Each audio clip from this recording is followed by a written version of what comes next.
is for the semitendinosus. For the semitendinosus, everything is in line. So we have the knees in line with the ankles and the toes are pointing straight down. And ideally, you should be able to go all the way down to the ground and then pull yourself all the way back up.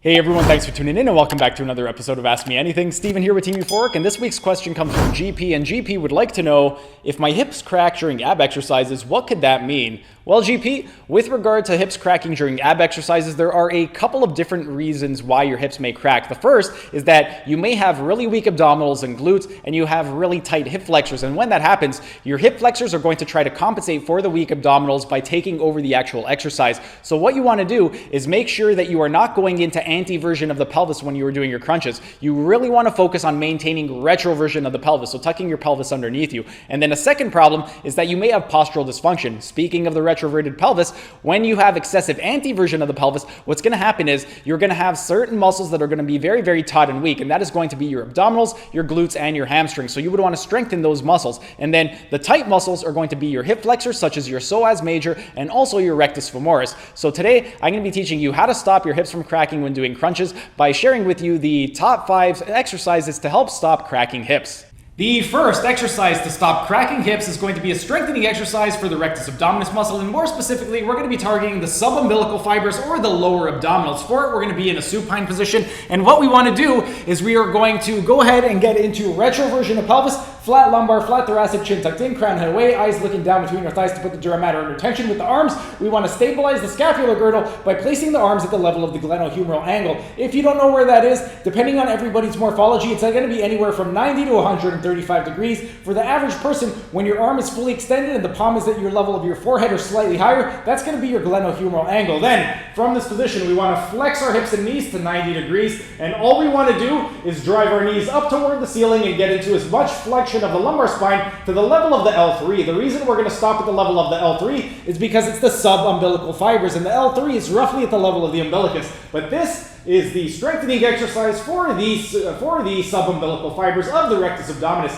One important thing worth noting when you're doing this exercise is you want to go straight up and down. You don't want to bring your knees toward your chest. Even if when you first start, if you don't have the strength, if all you're able to do is 1 millimeter, that's perfectly fine. And then as you get stronger, you should be able to go all the way up to the level of the L3. But that is the strengthening exercise for the rectus abdominis, specifically the subumbilical fibers. Next, the second strengthening exercise to stop cracking hips is going to be for the glute max.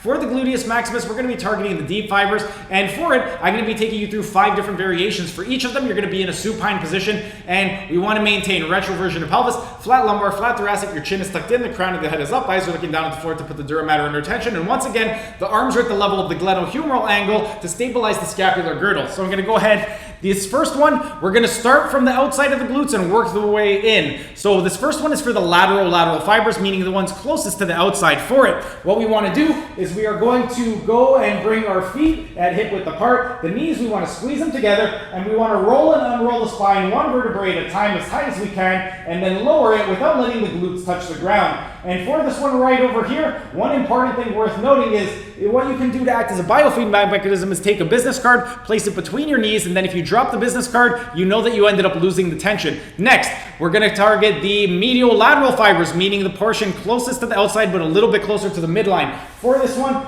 our knees are together and our feet are together, and everything else is exactly the same. We're rolling and unrolling the spine 1 vertebrae at a time without letting the glutes touch the ground on the way down. And this is for the medial-lateral fibers. Next, the third variation is going to be for the middle fibers. For the middle fibers, this is the typical hip bridge that you see most people doing in the gym. It's knees apart and feet apart. Arms at level of the glenohumeral angle. Roll and unroll the spine 1 vertebrae at a time, and then bring it back down without letting the glutes touch. And this is for the middle fibers. Then, if we want to target the lateral-medial fibers, meaning a little bit closer to the inside, we're going to bring our feet together, knees together, and then we want to separate our knees as much as possible without allowing the navicular to leave the ground. So we want to maintain a flat arch. Same thing though, we want to roll and unroll the spine 1 vertebrae at a time and then come back down without letting the glutes touch. And then last, the fifth variation is going to be for the medial-medial fibers, meaning the ones closest to the midline. For it, we're going to have our feet hip width apart, and then we want to separate our knees as much as possible without allowing the navicular to leave the ground. Principle of action is the same. We're rolling and unrolling the spine and then coming back down without letting the glutes touch the ground. And this is for the medial-medial fibers. Next, the third strengthening exercise to stop cracking hips is going to be for the hamstring group. For the hamstring group, we're going to do this in a kneeling position, and it's essentially a Nordic curl. What we want to do is we're going to prop something up so that we're nice and comfortable. Then, from this position right over here, we're going to get into a tall kneeling position. We want to go ahead, and if you can either do this with a weight, if you don't have a weight and you have a partner, you can have a partner push down on your heels. But what we want to do is we're going to go ahead and take the weight, and if we want to target the semimembranosus muscle, actually first I'll just take you through the general exercise itself. So what we want to do, tall kneeling, we got retroversion of pelvis, flat lumbar, flat thoracic, chin tucked in, crown head up, eyes looking down at the floor to put the dura mater under tension with our arms, down bar eye sides. Then we want to go into as much knee extension as possible without losing the retroversion of the pelvis. If we end up going into retroversion of the pelvis, or if we end up flexing at the hips, then we've gone too far. You don't want to be able to do that, because one of the things is the hamstrings are responsible for retroversion of the pelvis. So once we lose that retroversion, we're no longer going to be prioritizing the proximal portion of the hamstrings. And this right over here is for the semitendinosus. For the semitendinosus, everything is in line. So we have the knees in line with the ankles, and the toes are pointing straight down. And ideally, you should be able to go all the way down to the ground and then pull yourself all the way back up. Then, if we want to target the semimembranosus, because the semimembranosus is closer to the midline, we're going to bring the knees outside the hips. We want to go into lateral rotation of femurs by bringing the ankles in toward the inside. And then we want to go into medial rotation of tibia by pointing the toes in toward the inside. Then from this position right over here, same thing. Nice tall spine, retroversion of pelvis, flat lumbar, flat thoracic, chin tucked in, crown head up, eyes looking down at the floor to put the dura mater under tension, arms down by your side. And then you want to go into maximum knee extension without losing that retroversion of the pelvis, and then pull yourself back up. Then if we want to target the biceps femoris, because the biceps femoris is most lateral, we're going to bring the knees inside of our hip width, and we want to go into medial rotation of femur. So the ankles are going to be outside of our knees, and we want the tibia in external rotation. So the toes are going to be pointing away from each other. Then everything else is the same.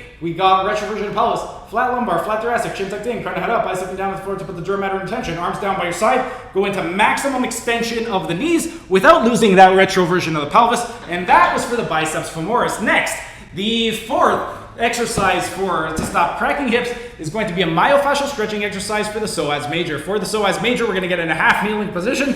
So as though you're in the bottom position of a lunge, whatever knee is on the ground, that's going to be the side of the psoas that we're stretching. So I got my right knee on the ground, I'm stretching my right psoas. First thing we want to do, abduction of femur. We're going to do that by taking the contralateral leg, placing it outside, translating our hips over to the side. And then we want to go into medial rotation of femur by placing our ankle outside of our knee, and we want to drive our ankle out to the side. From here, we want to go into retroversion of pelvis as much as we can, and then extension of the hip by driving our hips forward without losing the retroversion of the pelvis. At the arms, maximum extension of elbow and wrist, maximum external rotation of shoulders. We want to go and tuck our chin in. So we got flat lumbar, flat thoracic, chin tucked in, crown head up, eyes looking down the floor to put the dura mater under tension. We want to do a contralateral lumbar side bend. So we're going to bend away from the side that we're stretching. Ipsilateral rotation of the lumbar spine, so rotate toward the side that we're stretching. And this is the myofascial stretching exercise for the psoas major. Next, the fifth and final exercise to stop your hips from cracking is going to be a myofascial stretching exercise for the rectus femoris muscle. For the rectus femoris, once again, we're going to be in a half kneeling position, so as though you're in the bottom position of a lunge. And once again, whatever knee is on the ground, that is going to be the rectus femoris that we are stretching. So I got my right knee on the ground, I'm stretching my right rectus femoris.